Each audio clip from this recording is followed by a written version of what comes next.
사무엘하 15장. 압살롬의 반역. 압살롬이 반역을 일으키게 되는데 15장에서 반역을 이제 일으켜요. 자, 서원. 왕의 사면을 받고 다시 화해한 압살롬은 그 마음속에 반역과 권력욕이 숨어 있었습니다. 그래. 그러나 내가 그러나 그 화해를 받고 사면도 받고 그랬는데 그러나 그의 마음 속에는 반역과 권력을 통해서 아버지 것을 탈취할 생각을 갖고 있었다. 그랬습니다. 자, 1번. 압살롬의 반역 준비. 준비를 어떻게 하는가 봅시다. 철저합니다. 아주 철저해요. 1번. 반역을 기도하여 군대와 왕위에 오를 때에 위에 측근으로 50명을 세웁니다. 군대를 준비하고 군대만 갖고 되는 게 아니니까 미리 인수위원회를 뽑아놓은 거예요. 왕이 됐을 때 당황하지 아니하고 촥 왕 노릇을 곧바로 시작할 수 있는 인수위원들을 딱 만들어서 50명을 그렇게 만들어 놨어요. 1절 읽을까요? 그 후에 압살롬이 자기를 위하여 병거와 말들을 준비하고 호위병 50명을 그 앞에 세우니라. 그래서 2번. 왕궁 입구에서 왕에게 재판을 받으러 오는 사람을 위해 일방적으로 편들어 주어 환심을 사는 한편 내 재판을 준비하지도 않았다 하며 왕을 원망케 합니다. 그리고 자신의 공을 내세웁니다. 자, 심리전을 하는 거예요. 사람들의 마음을 뺏는 방법이에요. 그 왕궁엔 언제나 왕한테 억울한 점을 호소해서 재판을 받게 하는 게 있어요. 그럼 왕이 듣고 옳고 그름을 판단해서 억울함을 풀어주기도 하고 잘못된 데에 벌을 내리기도 합니다. 그 백성들은 끊임없이 그 호소하러 올라와요. 이때 압살롬이 가운데서 딱 왕궁 그 문 입구에서 그들을 가로채는 거예요. 어떻게 왔냐? 그러니까 왕자니까 왕자한테 이런 사정을 얘기를 하잖아요. 그 왕이 모든 것을 다 재판하지는 않는단 말이에요. 왕이 진종일 재판만 하고 있으면 다른 일은 어떻게 해? 그러니까 사람을 시켜서 하는 거지. 그래도 왕의 재판이라고 불러집니다. 근데 왕자가 직접 하니까 얼마나 이건 굉장하잖아요. 그래서 호소를 하면 호소한 사람들의 편을 무조건 들어준단 말이야. 그럼 그는 은혜를 입었잖아요. 문제가 해결됐어요. 그렇게 하면서 한편 은근히 왕과 왕의 측근들이 이 재판하는 것을 직무유기한다고 그에게 말해줍니다. 네 재판 이거 아예 이거 건수로 올라오지도 않았다 이거. 호소했는데요 다 미리 이미 다. 그래도 이거 이미 소용없어. 이건 이 문제를 다룰 생각도 지금 안 하고 있는 거야 라고 함으로 왕과 왕의 측근에 대해서 신뢰하지 못하는 마음을 품게 해요. 그런데 있잖아, 이건 내가 특별히 이렇게 다 해주는 거야. 아주 특별하게 봐주는 것으로 해서 공치사를 해서 사람의 마음을 뺏는 거지. 심리전이에요. 선전성동을 하는 거지. 2절부터 4절까지 읽읍시다. 시작. 압살롬이 일찍이 일어나 성문길 곁에 서서 어떤 사람이든지 송사가 있어 왕에게 재판을 청하러 올 때에 그 사람을 불러 이르되 너는 어느 성읍 사람이냐 하니 그 사람의 대답이 종은 이스라엘 아무 지파에 속하였나이다 하면 압살롬이 그에게 이르기를 보라 내 일이 옳고 바르다마는 내 송사를 들을 사람을 왕께서 세우지 아니하셨다 하고 또 압살롬이 이르기를 내가 이 땅에서 재판관이 되고 누구든지 송사나 재판할 일이 있어 내게로 오는 자에게 내가 정의 베풀기를 원하노라 하고. 이렇게. 야, 왕은 내 문제 이미 네가 아무리 그래봤자 올라오지도 않았어. 야, 원망을 하게 하고 불신케 하고, 근데 있잖아, 내가 이 문제를 다 해줄 거야. 또 앞으로도 내가 이런 걸 다 할 수 있어 이라고 해서 왕에 대해서는 원망을, 불신을, 압살롬에 대해서는 은혜를 입은 것에 대한 감사와 신뢰를 무한히 갖도록 만들어 간다. 이런 세월들이 계속 쌓아가는 거야. 몇 년 동안 4년을 준비했다. 그래서 다윗은 그저 나라가 태평하니까 별 문제가 없으려니 하고, 왕자가 저렇게 열심을 내서 저렇게 재판을 한다니 참으로 기특하다고 생각하지, 그 안에 아주 더러운 괴계가 있는 것은 몰랐다 이 말입니다. 이런 식으로 해서 3번, 압살롬은 모든 사람에게 아첨하여 마음을 빼앗습니다. 이건 재판하는 것은 한 예이고, 그 외에도 아주 많은 사람들의 마음을 아첨을 하면서 마음을 뺏어간다 이 말이에요.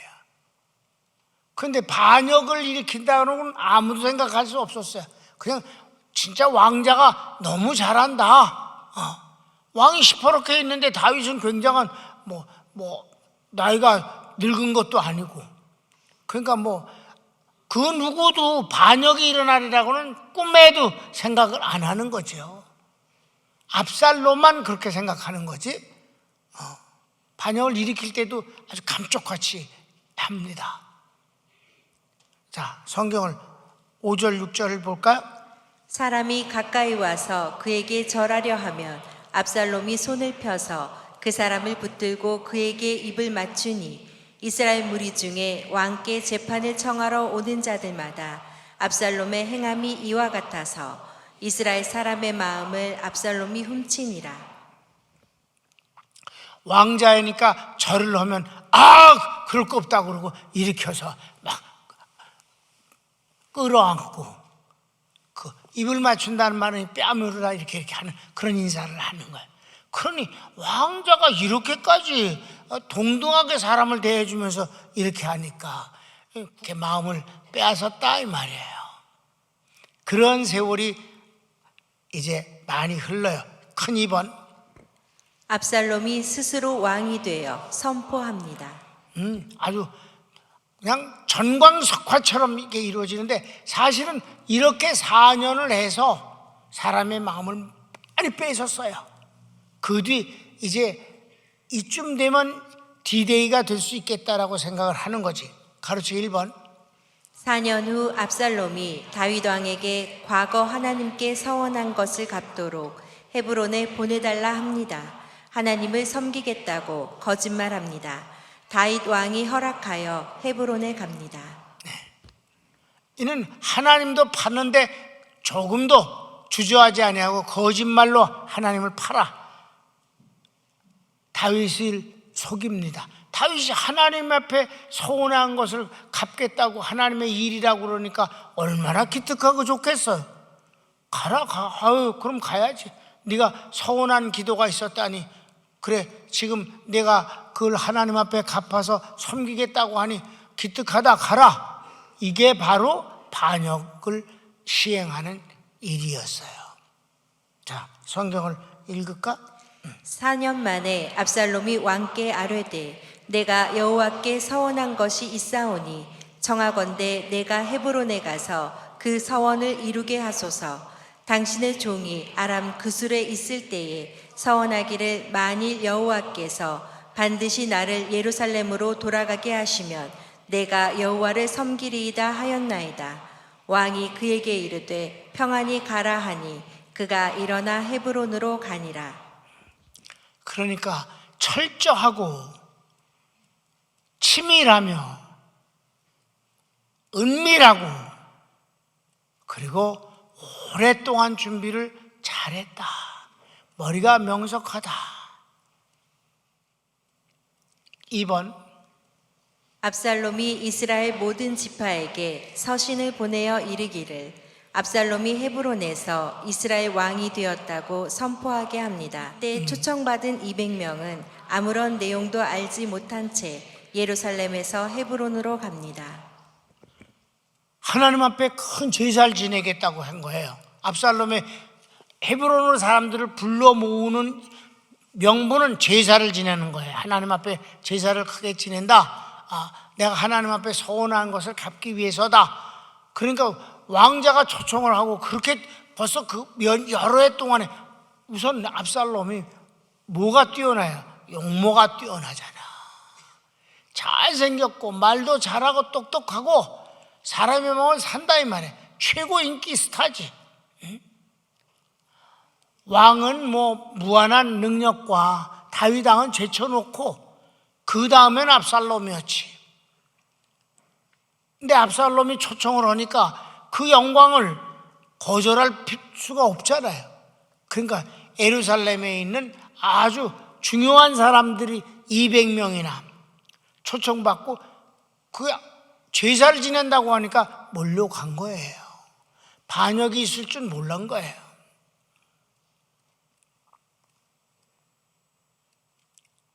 아무런 내용을 알지 못한 채 예루살렘에서 헤브론으로 간 것입니다. 그러면서 그와 동시에 초청을 해 왔을 때 갑자기 선포를 해버렸어요. 그리고 준비된 사신들을 전부 12지파에 대한 말을 타고 달려가게 해서 압살롬이 헤브론에서 왕이 되었다고 선포하게 된 거예요. 사람들은 뻥한 거예요. 그렇게 되는 건가? 다윗 왕이 그렇게 하는 건가? 했나 보네? 뭐 이런 식으로 뻥한 걸 뻥. 사람들이 전부 다 멍한 채 그렇게 되어버리고 말았어요. 10절부터 11절. 이에 압살롬이 정탐을 이스라엘 모든 지파 가운데에 두루 보내 이르기를 너희는 나팔 소리를 듣거든 곧 말하기를 압살롬이 헤브론에서 왕이 되었다 하라 하니라. 그때 청함을 받은 200명이 압살롬과 함께 예루살렘에서부터 헤브론으로 내려갔으니 그들은 압살롬이 꾸민 그 모든 일을 알지 못하고 그저 따라가기만 한 사람들이라. 멍하게. 그럴 수밖에 없는 것은 왕자가 하나님 앞에 서원한 것을 이제 갚기 위해서 제사를 지내겠다고 하는데 다윗 왕도 흔쾌히 허락해서 그래서 헤브론에서 모인다고 하니까 뭐 이건 대단한 일이고 축제고 그리고 내가 거기에 초청을 받았다는 자체가 얼마나 큰 영광이냐 하면서 간 거예요. 그냥 간 거야. 그런데 갑자기 거기에서 모이자마자 청탁권을 싹 보내갖고 미리 준비를 시킨 거예요. 준비를 시켜갖고 나팔을 불면 이 나팔을 기인해서 왕이 되었다는 것을 선포하는 것이다. 그러니까 전 이스라엘 사람들은 그냥 깜짝 놀라서 그런가 보다 이렇게 되게 됐다. 마지막 3번. 다윗의 모사 아히도벨까지 참여하게 되니 많은 백성이 압살롬에게 몰려옵니다. 저절로 반역의 무리가 됩니다. 반역을 하려고 하는 사람은 아무도 없었어요. 그런데 그 자체가 이제 반역이 돼버렸어. 몸을 빼면 양쪽에서 다 미움을 받게 돼. 빠져나오면 압살롬의 원수가 되고 또 거기 와 있다는 것이 다윗으로 입장에서 보면 이것들이 날 속이고들 함께 했어?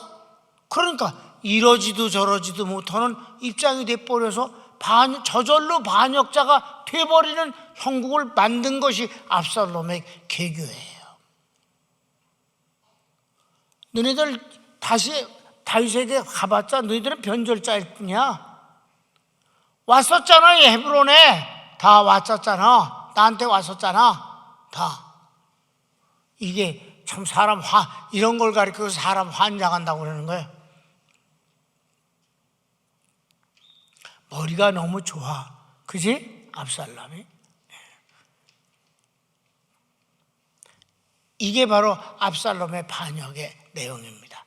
정말 치밀하고 철저하고 은밀하며 완벽한 반란을 일으키게 되는 거예요. 그러니까 다윗 왕 같은 아주 정말 선한 통치를 하는 하나님의 사랑을 받는 이 완벽한 왕을 뒤집어 엎으려고 하는 괴교가 이게 보통 일로 되겠냐고요. 여러분, 반역이 쿠데타라는 건 썩었을 때 일어나는 거란 말이야. 독재가 일어났을 때 막 탄식이 일어나고 사람들이 막 신음을 하고 원망이 가득할 때 이 혁명이든 쿠데타든 일어나게 되는 거라고. 이렇게 나라가 굳건히 잘 서 있는 데서 반역을 해갖고 왕이 된다? 이게 보통 일이 아니지. 그러니까 그만큼 머리가 뛰어나야 가능했던 일이지. 그렇습니까? 그래서 우리 다음 시간에 보면요, 다윗이 예루살렘을 떠나서 도망갑니다. 피난을 가요. 그만큼 압살롬의 시작은 아주 강했어요. 완벽했어. 근데 여러분, 중요한 건 결어입니다. 결어 읽어볼까? 압살롬은 인간적인 면에서 다른 사람이 갖지 못한 많은 재능을 소유했으나 그의 심성이 바르지 못하고 허황된 욕심으로 계획된 일은 불행을 만듭니다. 그렇습니다. 여러분, 악한 것이 언제나 망하지는 않습니다. 역사를 보면 악한 것이 성공하는 경우도 있어요. 그러나 궁극적인 성공은 없는 것입니다. 많은 시간이 흘러서 그렇지 악한 것은 망하는 것입니다. 공산주의 망하는 것입니다. 그 외 모든 악한 것은 결국은 망하는 것입니다. 오늘 이 압살롬의 반역에 대해서 공부를 하는데, 악한 자가 머리가 좋든 능력이 많든 그 악한 자의 그 심성이 더럽고 그리고 하나님을 대적하는 그런 신념에 꽉 차 있으면 그가 아무리 능력이 있어도 그의 일은 실패할 수밖에 없는 것이고, 자기만 실패하는 게 아니라 얼마나 많은 사람들을 불행하게 만들고 고통스럽게 한다는 사실이에요. 여기에 비해서 예수님은 우리에게 이익을 남기시는 분이고, 그 예수님의 제자들은 이익을 남기기 위해서 평생을 일하는 것 아니냐. 복음은 진짜 크고 기쁘고 좋은 소식이다. 여러분, 우리는 이익을 남기는 사람입니다. 우리가 주님과 가깝게 지낸다는 것이 얼마나 다행스럽고 아름다운 일인가. 교회는 건강해져야 되겠고 선교는 더 활발하게 이루어져야 될 것입니다. 나라를 위해서 기도하는 것이 곧 자신을 위한 축복이 되기도 하는 것입니다. 나만을 생각하지 말고 나라를 위해서도 기도하는 것이 필요합니다. 반역자, 나라를 집어먹으려고 하는 것들, 국민들을 토탄에 빠지게 하는 것들, 이런 것들은 용서를 해서는 안 되는 것입니다. 손을 모으세요. 하나님 아버지, 압살롬은 인간적인 면에선 어떤 사람이 갖지 못한 재능들을 많이 갖고 있었습니다. 그래도 그는 그 재능을 가지고 하나님을 의지하지 아니하고 오히려 하나님을 속이고 하나님을 섬긴다고 아버지를 속이고 백성들을 속여서 왕이 되려고 했었습니다. 그러나 악한 것은 실패하게 마련입니다. 다만 실패하기까지 너무나 많은 불행스러운 일들이 일어나는 것이 문제인 것입니다. 하나님, 우리 대한민국은 선교사가 세운 나라입니다. 지금까지 교회를 통해서 민족이, 국가가 복을 받았습니다. 그런데 교회가 썩거나 무너지면 안 됩니다. 하나님 긍휼히 여겨 주시옵시고, 교회가 교회다워서 하나님의 하나님답게 되어지는 영광을 받게 하여 주소서. 주님의 이름으로 축복합니다. 아멘.